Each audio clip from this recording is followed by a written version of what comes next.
Hi, Barnaby. Hi, Bern. I'm Christopher Gallardo with Pop Alternative. How are you both doing today? Great, Good, thanks. thanks, Christopher. That's great to hear. So, to begin this film really feels like it's got its own unique spin on Reservoir Dogs with the cast that you've got here and the idea as well. So, for you, Barnaby, when you first got that script and started fleshing out those ideas, what was the most important element to retain, and how did Bern's performance show through that as well? Well, actually, I got the idea for the movie, Oh, and I found it in a newspaper article about the Grain train robbery, and I found it like there was a whole section of photos of the hideout that they were living in, and and I just like, and everyone knows, like, the Great Train Robbery. This film is not about the Great Train Robbery, but what just drew me in was what happened in that house Hmm. for 4 days. What happened in that house for the time that they were there, and that's what really drew me into this idea. So I went to John and I'm like saying, "This is my idea. I want this gangster film, basically, and that's what we started on. That's the whole thing." And then we started developing our characters. And the most important thing that we wanted to do was not go down a route of glamorizing these kind of criminals and making them like, hey, geezer, ooh, like this. But we wanted to go back to the kind of heart, back to those kind of Get Carters and Long Good Fridays, and have that kind of strength and the strength, and the obviously there's violence and all that, but also give a little bit of English eccentricity of like the Lady Killers and the Lavender Hill Mob, and that's where we pushed, especially with Burns' character, that kind of world. mm. So speaking about Burn's character, Burn, your character numbers is so peculiar because even though he cares about maintaining the status quo, he's also sort of looking out for himself in the end. So even though you played more characters who were sort of more imposing, how did numbers stand out to you as a character? I think your use of the word peculiar is right, Christopher. That was actually what came off the page immediately reading the script, was that he was quite hard to define as to where his motivations came from, who he was allied with, and then on top of that, you had his substance abuse issue, which is obviously, as an actor, very intriguing. I have no experience of that, and so you can only do kind of passes on instincts that you might have. But yeah, peculiar is definitely the key. The reason I wanted to get involved, apart from obviously Barnaby and John's script and Barnaby's involvement and the rest of the cast. Yeah, and sort of speaking about that peculiarity and how you sort of brought up his substance abuse, because throughout the movie, Numbers actually has like so many drunken and psychedelic sequences, and every now and then, and there's like this one specific sequence that stuck out to me where he's just like jamming out while he's like drunk. And so, was that something that was sort of improvised, sort of closer to filming, or was that something that was eventually going to happen in the script? Yeah, no, me and Barnaby had a chat quite early on, 15 to 20 minutes about the character, and we both very quickly came to a conclusion that this guy was physically quite interesting. It did seem very organic. I don't remember ever having a conversation saying, right, well, now we're going to do this. But Barnaby, I think, knew that those scenes were going to have this dreamlike quality to them. And so very quickly, we just came up with this particular way of movement. If you notice, the camera also moves. It has the saturation of the texture of the room, all the details and everything. It's actually really easy to work on a set like that because it's kind of half the work's done for you. Yeah, But sort of those speaking about those like, oh, sorry, sorry.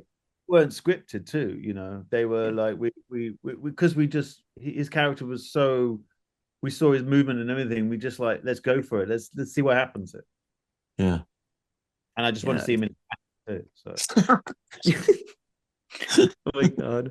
And speaking about sort of those shooting in those like small, tiny spaces, the house itself also feels like it sort of takes a life on its own. But shooting in that house during filming must have also been sort of messy for both of you. So, in regards to the house as a set and as a character of its own, how do you think it posed certain challenges or opportunities for both of you guys? for me, I mean, like we designed that whole house to for the film, and so we could take out walls because that whole house was, we built a set, so we could take out walls and we could do things like that. So everything was very much like thought about, and it's like it's very much, and the set is like the fifth character in the film. It's like every single angle and every single view, there has to be this kind of feeling that that people have been there for years and years, hundreds of years. And even if they're there, it's like there could be like hundreds of people, been through there. And it's just like, and that's I think that's what I really wanted to achieve. And so throughout filming, every angle and everything that I wanted to achieve was the foremost thing was obviously the acting coming through, but also this fifth character was there, in the room at all times. Yeah, what about you, Ronnie? Was there any like challenges or opportunities you took with in filming in that house?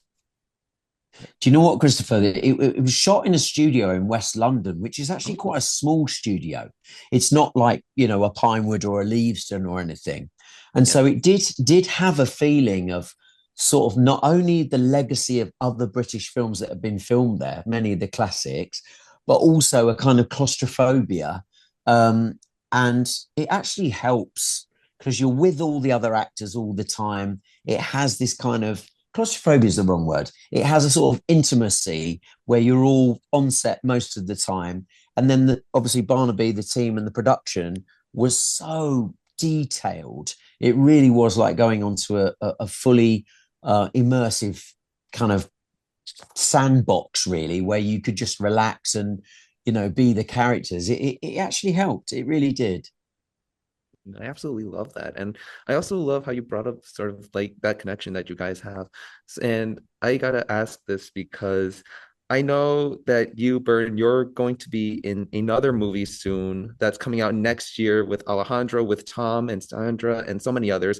Is there Yeah. anything that you can tell us about what's in store for you and the entire cast in that film? I can't, unfortunately. All I can say is obviously it's definitely, one of the wonderful things that come along in a career every so often, and you don't have to think about it for very long. Working with Alejandro, he's has his way of working, which was incredibly refreshing and intriguing to work with, but also Tom sort of leading the company was, he's an absolute dynamo and a really funny, smart guy, and it's a pleasure to be around him. So yeah, really looking forward to you all seeing that. I'm excited to see that film. And Barnaby, I can't wait for everyone else to see this film.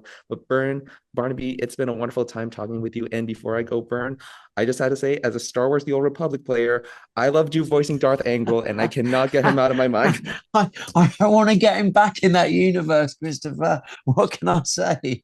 I don't know, sometime in like an expansion pack. But You never Barnaby, it's know. been we'll never know. Hopefully soon, but it's been a wonderful time talking with you guys. Hopefully you guys have a wonderful day. Thank you so much again for everything. Bless you, Bye-bye. mate. Thanks, Thank Chris.